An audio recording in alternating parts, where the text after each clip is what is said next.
En esta presentación vamos a ver la práctica 2, funcionalidad mitocondrial en levaduras mediante ensayo con MTT.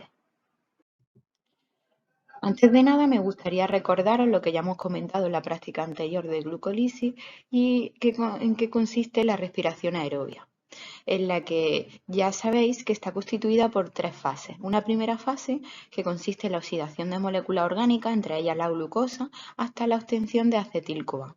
Una segunda fase que consiste en la oxidación de los grupos acetilo en el ciclo de Krebs, en la que se libera CO2 y poder reductor NADH y FADH2. Y una tercera fase en la que todo ese poder reductor es oxidado a través de la cadena respiratoria o cadena de transporte electrónico. Esta cadena respiratoria en organismos procariotas está localizada en la membrana plasmática y en organismos eucariotas se localiza en la membrana mitocondrial interna.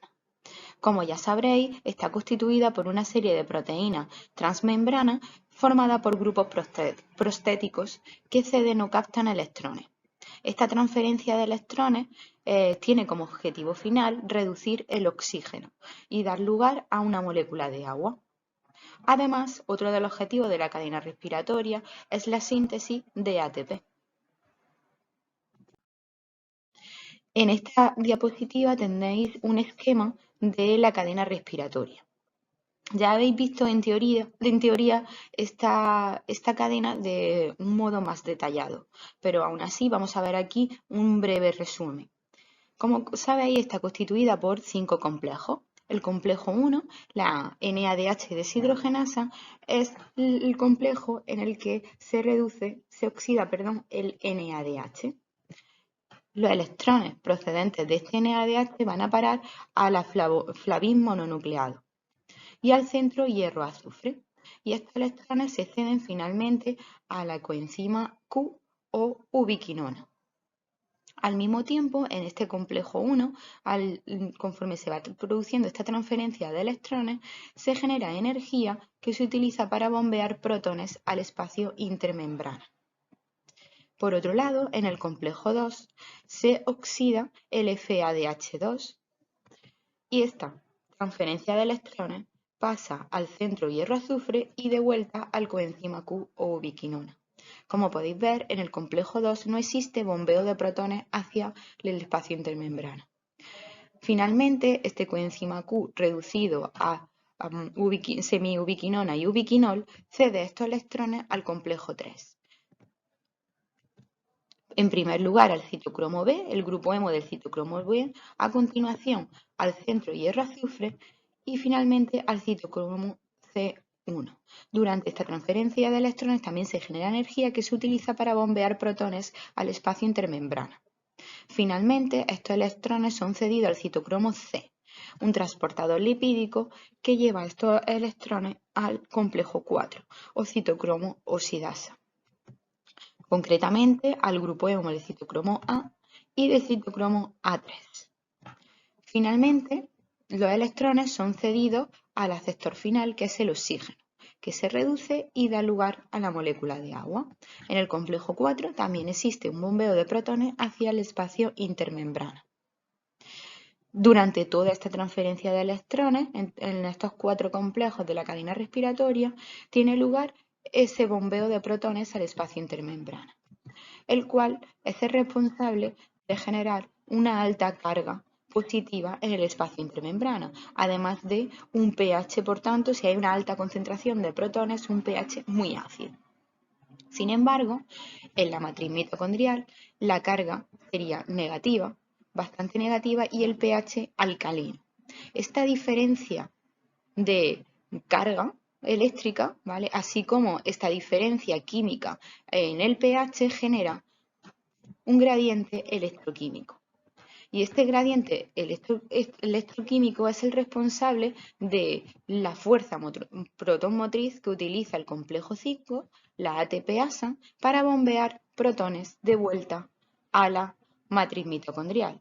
Y en este bombeo de protones de vuelta a la matriz mitocondrial, en el que, como ya sabéis, este complejo gira, se produce esa síntesis de ATP, el principal objetivo de la cadena respiratoria. ¿Cuál es el objetivo de la práctica? El objetivo de la práctica es observar y comprender el efecto de distintos compuestos en esta actividad o en esta cadena respiratoria. Para ello vamos a trabajar con 3 compuestos. La antimicina A, que es un antibiótico que inhibe la transferencia electrónica entre el citocromo B y C1 del complejo 3. El cianuro, que inhibe la citocromosidasa, complejo 4, y el FCCP, que es un desacoplador, cuya función principal es disipar el gradiente protónico. De modo que, volviendo al esquema anterior, al añadir en las células de las levaduras antimicina, esta será la responsable de bloquear el complejo 3 y como consecuencia inhibir el bombeo de protones al espacio entre membranas. Esto hará que la carga positiva del espacio entre membranas disminuya y por tanto ese gradiente electroquímico que existía entre la matriz mitocondrial y el espacio intermembrana desaparece. Como consecuencia, no existe la fuerza protonmotriz que favorece el paso de los protones a través del complejo 5, ATP-ASA, y la síntesis de ATP. Por tanto, no se produce transferencia de protones y no se produce síntesis de ATP. En este caso, bloquearíamos toda la actividad mitocondrial. Si añadimos cianuro a nuestras células, ocurriría un efecto parecido. Bloqueamos el complejo 4, como consecuencia se bloquea el bombeo de protones al espacio intermembrana, disminuyendo esa carga positiva en el espacio intermembrana y el gradiente electroquímico, el cual inhibe, por tanto, la ATP-ASA y la síntesis de ATP. Finalmente, vamos a añadir el tercer compuesto, que es el FCCP, que, como ya he mencionado anteriormente, es un desacoplador. La función principal de este desacoplador es transferir los protones del espacio intermembrana a la matriz mitocondrial. Crea un canal en la membrana que favorece el paso de protones a lo largo de toda la membrana hacia la matriz. ¿Esto qué va a producir? En primer lugar, impide que estos protones pasen por la ATP-ASA y por tanto la ATP-ASA no va a tener la fuerza protonmotriz para la síntesis de ATP. No se sintetiza ATP en la célula. Sin embargo, este gradiente, este paso de protones a la matriz mitocondrial genera que el resto de complejos, los cuales no están inhibidos, empiecen a bombear protones al espacio intermembrana con una mayor intensidad. Por tanto, esta actividad previa al FCCP aumenta. Todos los complejos bombean protones a una velocidad mayor que en cualquier condición normal. La actividad mitocondrial de la célula en esta situación es mucho mayor en presencia del FCCP, como consecuencia de que conforme los complejos van bombeando los protones al espacio intermembrana, el FCCP los devuelve a la matriz mitocondrial.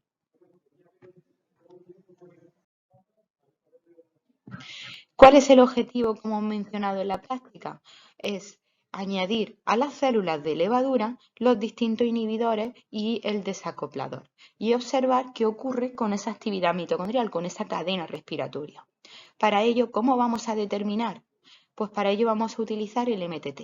El MTT es una sal de tetrasólido que presenta un color amarillo y es soluble y que tiene la característica que puede ser reducida por deshidrogenasas mitocondriales y da lugar a un compuesto que es el formazano.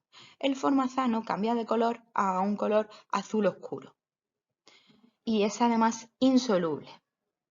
Por tanto, el MTT solo podrá ser reducido en mitocondrias que se encuentren activas, es decir, allá donde haya actividad mitocondrial, la cadena respiratoria funcione y por tanto las enzimas deshidrogenasas puedan reducirlo. ¿Eso qué quiere decir? Que el color amarillo significa falta o inhibición de la actividad mitocondrial de la cadena respiratoria y el color azul oscuro significará una actividad mitocondrial normal o superior a la normal. ¿Cómo vamos a realizar este análisis? Pues lo vamos a hacer de dos formas distintas. Un análisis a nivel cualitativo y un análisis cuantitativo. El cualitativo consistirá en observar esta coloración en los tubos de ensayo con las distintas condiciones experimentales. Si vemos la presencia de MTT o la presencia de formazano. En el análisis cuantitativo vamos a cuantificar el formazano presente en la muestra. ¿Cómo? Pues conociendo que este absorbe una longitud de onda de 570 nanómetros. Por tanto, podremos cuantificarlo o medir su absorbancia en el espectrofotómetro. En esta tabla tenéis representadas las distintas condiciones experimentales con las que vamos a trabajar en el laboratorio.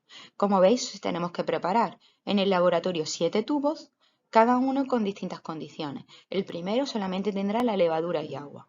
Como consecuencia, esta levadura, que ya no obtiene sustrato endógeno, porque la hemos dejado una noche o más de una noche creciendo en un tampón sin glucosa, esta levadura no podrá realizar ruta glucolítica, ciclo de Krebs y por tanto no tendrá actividad mitocondrial. Sería nuestro control negativo. En el tubo 2 y en el 3 vamos a ver qué ocurre con esta actividad mitocondrial en presencia de etanol y en presencia de glucosa.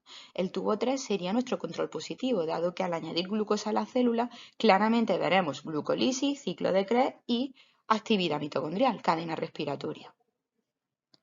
En el tubo 4, 5 y 6 hemos añadido los distintos inhibidores, cianuro, antimicina y en el 6 ambos juntos. Y finalmente en el 7 añadiremos el desacoplador. El objetivo de la práctica es añadir todos estos reactivos y finalmente el MTT y las levaduras. Incubaremos todo a 30 grados para que tenga lugar toda la ruta glucolítica y por tanto esa actividad mitocondrial y finalmente haremos una determinación cualitativa y cuantitativa. En esta diapositiva tenéis los resultados del experimento que hemos realizado en el laboratorio. A nivel cualitativo podéis ver los distintos tipos de tubos y la coloración observada. Como veis, la mayoría de tubos presentan un color amarillo, como consecuencia de la presencia de MTT.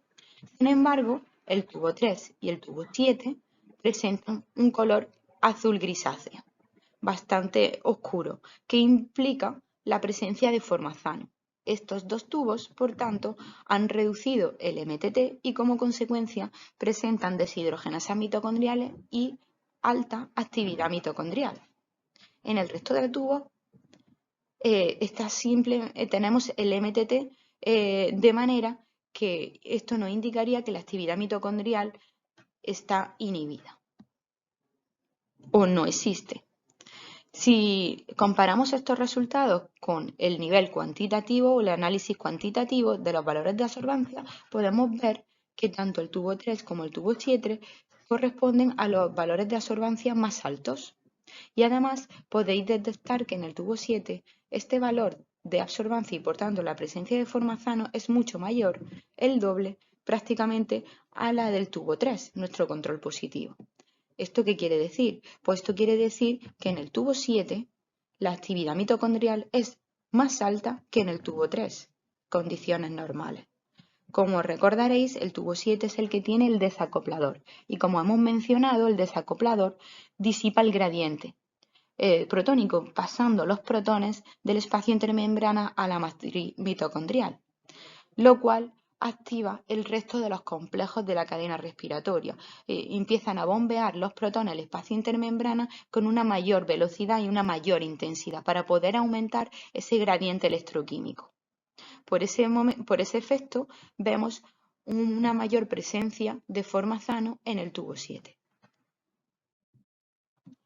Finalmente, recordaros en qué consiste la realización de la práctica, que como ya sabréis, lo primero es leer el guión de práctica para entender bien esta presentación. A continuación, ver el vídeo de realización de la práctica, ¿vale? En el que realizamos el experimento en el laboratorio y posteriormente os recomiendo leer las preguntas que aparecen en el guión.